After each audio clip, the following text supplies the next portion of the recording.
जो गृहस्थ में है और पुत्रहीन है उसका जीवन व्यर्थ है। मार्कंडेय जी कह रहे गृहस्थ धर्म की सार्थकता है कन्या हो या पुत्र हो, संतान होना चाहिए।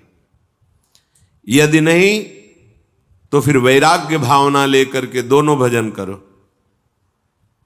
संस्कार लो, गृहस्थ धर्म का त्याग करके वानप्रस्थ या संन्यास वैष्णव जो भी भावना बने भगवत मार्ग का अनुसरण करो, काम बन जाएगा। यदि गृहस्थ में हो और संतान नहीं है तो यहां आदेश करते वृथा जन्मानि चत्वारि वृथा दानानि षोडश। वृथा जन्म अपुत्रस्य ये च धर्म बहिष्कृताः, उसका जीवन धिक्कार बेकार जिसके गृहस्थ धर्म में संतान न हो। संतान का तात्पर्य केवल बेटा ही नहीं है, बेटा और बेटी दोनों समान हैं।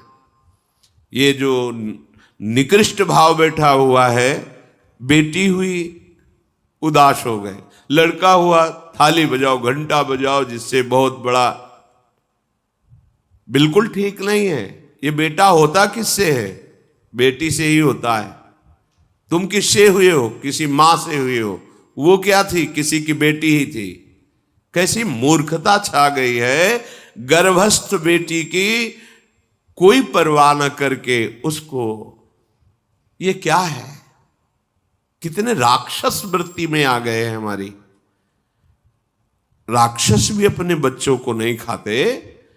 कितनी राक्षसी बुद्धि। हम सुंदर दिखना चाहते हैं, समाज में सम्मान पाना चाहते हैं, और पाप कर्म कैसा? बेटी है गर्भ में, हत्या करा दो, नहीं चाहिए। बेटा कहां से पैदा होगा? वो किसी की बेटी से ही तो पैदा हो रहा है। कैसी मूढ़ता छा जाती है। वैसे भी शास्त्र में स्त्री हत्या करना बहुत बड़ा महापाप कहा गया है। फिर भ्रूण हत्या, गर्भ हत्या, गर्भस्थ शिशु की, उसमें भी कन्या,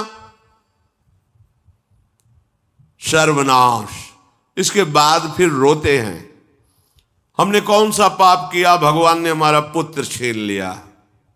कौन सा पाप किया, भगवान ने ऐसा कर दिया। अरे अपने डायरी में तो लिखा करो कि तुमने कौन से पाप किए हैं। फिर जब परिणाम आवे तो सोचोगे तो लगेगा बहुत हल्के में निपाट रहे हैं भगवान, हमें तो बहुत कष्ट मिलना चाहिए। कैसी कैसी निर्दयता बैठ गई हो। हम मनुष्य कहलाते हैं, सदगृहस्थ कहलाते हैं, गर्भ से चलते हैं और गर्भस्थ शिशु की हत्या करते हैं। मान जाओ, ना सत्संग सुन रहे हो, ना शास्त्र स्वाध्याय कर रहे हो, इसलिए तुम्हें पता नहीं कि तुम कौन सा पाप कर रहे हो। ऐसे ये पाप, कुछ पाप ऐसे हैं जिनको वज्र की लीक कहा गया। वज्र की लीक में मिटाल नहीं सकते, तुम्हें भोगना पड़ेगा। जो गृहस्थ है और संतान नहीं है, उस जीवन को सार्थक करने के लिए अपने गृहस्थ जीवन का त्याग करो। तीर्थ धाम कहीं वास की व्यवस्था करो और दोनों मिलकर भजन करो, अपने शरीर को पूरा करो, तो जीवन सार्थक हो जाएगा। अगर गृहस्थ है, संतान है, पढ़ाओ लिखाओ, उसको उसी योग्य करो जैसे तुम्हारे माता पिता ने किया है, तो तुम उस ऋण से मुक्त हो जाओगे। और फिर भी भजन करो, भजन ही तुम्हें भगवान की प्राप्ति कराएगा। दूसरा, जो अपने धर्म से भ्रष्ट हो चुका है उसका जीवन व्यर्थ है। आपका एक धर्म है, सबसे पहला धर्म है मनुष्य धर्म। मनुष्य का क्या कर्तव्य है? अपने प्राणों का भी बलिदान देकर दूसरे की रक्षा करना, और यहां अपने मन को सुख पहुंचाने के लिए दूसरे की हत्या कर देना। कैसा राक्षसी भाववृत्तियों में आ गया। देखो, अगर कोई माता बहन एकांत मिल जाए तो बस राक्षस जैसे टूट पड़ते हैं। ऐसे स्वभाव, बड़ी दुर्गति होगी, देख लेना, यहां भी होगी।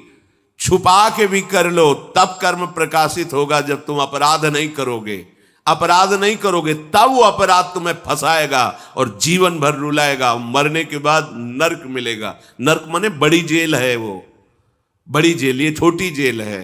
जैसे बड़े अपराधियों को बड़ी जेलों में भेजा जाता है, तो विश्व ब्रह्मांड की सबसे बड़ी जेल और वहां के सबसे बड़े जेलर यमराज, वहां दंड मिलता है।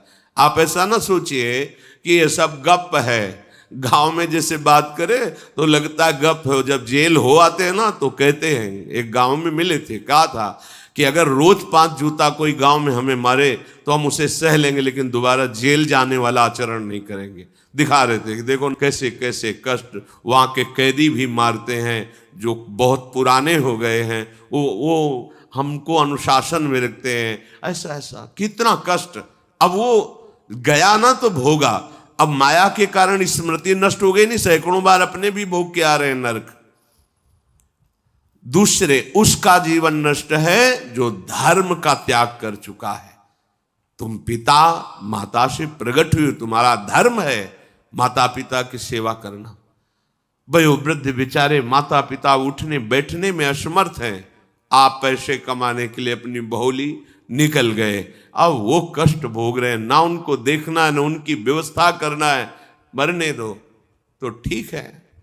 तुम्हें जब परिणाम आएगा तब तुम भी तो बनोगे ना वृद्ध, तब तुम्हें पता चलेगा। अवश्य में भोक्तव्यम कृतम कर्म शुभाशु, होश में माता पिता सबसे पहले भगवान हैं यदि आप गृहस्थ हैं तो। अगर आप बाल्यावस्था से भगवान के मार्ग का अनुसरण कर रहे हैं तो फिर भगवान प्रणत कुटुंब पाल रघुराई, भगवान व्यवस्था कर देते हैं। वैराग्य मार्ग में लौटकर पीछे नहीं देखा जाता। हमारे भगवान के अवतार मानेंगे महाप्रभु चैतन्य देव, नवयुति विष्णु प्रिया जी माता सची छोड़ के चल दिए। आद्य गुरु भगवान शंकराचार्य भगवान के अवतार मां केवल छोड़ के चल दिया। भगवान के मार्ग में यदि ऐसे चले तो भगवान संभाल लेते हो, परम पद मिलता है 21 पीढ़ियों को। मां तो बिल्कुल नजदीक है, 21 पीढ़ियों को भगवत प्राप्ति हो जाती है। और शब्द है प्रणत कुटुंब पाल रघुराई, भगवान स्वयं उसके परिवार का पोषण करते हैं। पर यदि गृहस्थ धर्म में हो और अपने माता पिता का त्याग कर दिया, उनकी सेवा नहीं करते, वो दुख भोग रहे, तो नरक यंत्रणा मिलेगी और जीते जी तुम उन्नति को प्राप्त नहीं हो सकते।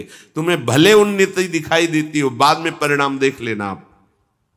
तीसरा, जो दूसरों के भोजन छीनने की चेष्टा में रहता है, कैसे इसका धन अपहरण कर लें, कैसी जमीन अपहरण कर लें, कैसे इसकी अव्यवस्था पैदा कर दें इसके जीवन में, जो केवल अपने ही सुख को देखता है उसकी दुर्गति होती है। तीसरा, उसका जीवन व्यर्थ है। जो दूसरों के सुख का अपहरण करके सुखी होना चाहता है, सदैव केवल अपने सुख में डूबना, सोचना कैसे मैं सुखी हो जाऊं, अधर्माचरण करूं, छीन लूं, क्या करूं, कैसे करूं, उसका जीवन व्यर्थ है। और चौथा, जो आए हुए साधु महात्मा अतिथि का अनादर कर देता है, अपमान कर देता है, सारे सुकृत नष्ट हो जाते हैं। ये 4 का जीवन बिल्कुल व्यर्थ हो जाता है।